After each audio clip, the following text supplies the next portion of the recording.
Buonasera a tutti da Stefano Semerano e vi do il benvenuto all'anticipo del venerdì sera della 22esima giornata di Serie A2 Elite Girone B, nona di ritorno, match tra Itria Football Club, GG Teamwear Benevento. Punzi, bando opposto su Foppa, davanti a sé Volonnino, lo punta, doppio passo, prova a scaricare il mancino, Montefalcone blocca la parte opposta Salas, punta Ferri.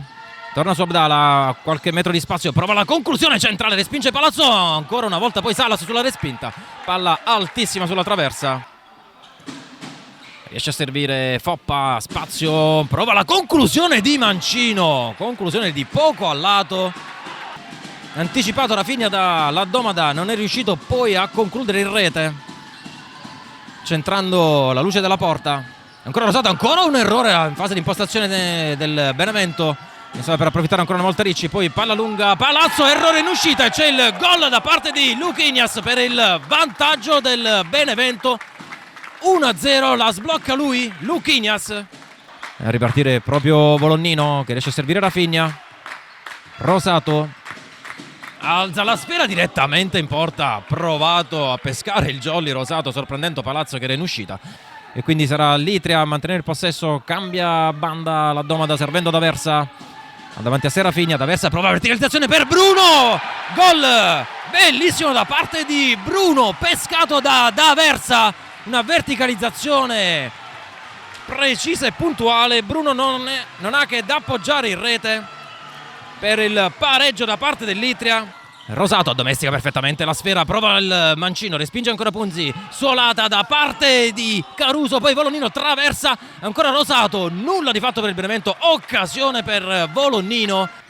Deve liberarsi della sfera, lo fa centralmente per Rosato, a spazio, 2 contro 1, Rosato punta Semeraro, cerca di servire Caruso, lo capisce tutto Semeraro, ancora Caruso, serve Rosato, prova il mancino sul secondo palo e sfera che passa da sotto le gambe di Palazzo per il 2-1 Benevento.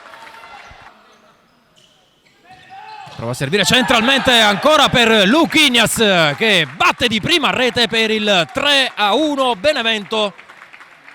Intanto scambio triangolo tra Volonnino che serve Rafinha, prova la conclusione di destro e c'è il 4-1 per il Benevento dopo solo 20 secondi di gioco della seconda frazione. Rafinha.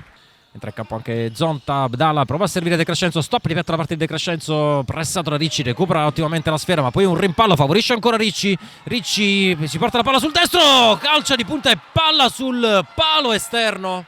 Foppa, non c'è spazio, pressing alto da parte del Benevento, la Domada per tu con Rafinha, si accentra, poi ritorna sui suoi passi, cerca il dribbling, poi riesce ad essere servito Caruso che prova a saltare Palazzo e la piazza con il mancino per il 5-1 Benevento. Forse un fallo da parte di Volonnino ma non interviene il direttore di gara. Ancora Ricci centralmente per Punzi, la conclusione Montefalcone, grande risposta alla sua, Devi ancora in corner. Ancora Ricci, serve Foppa, prova la conclusione, colpisce di esterno e finisce abbondantemente fuori. Montefalcone a servire Caruso che tutto solo di petto non può far altro che poggiarla in rete per il 6-1. Doppietta per lui, grande partita da entrambe le squadre, divertimento e grande futsal. E dal nuovo Palasport di Fasano è tutto, risultato finale Benevento 6 Itria 1.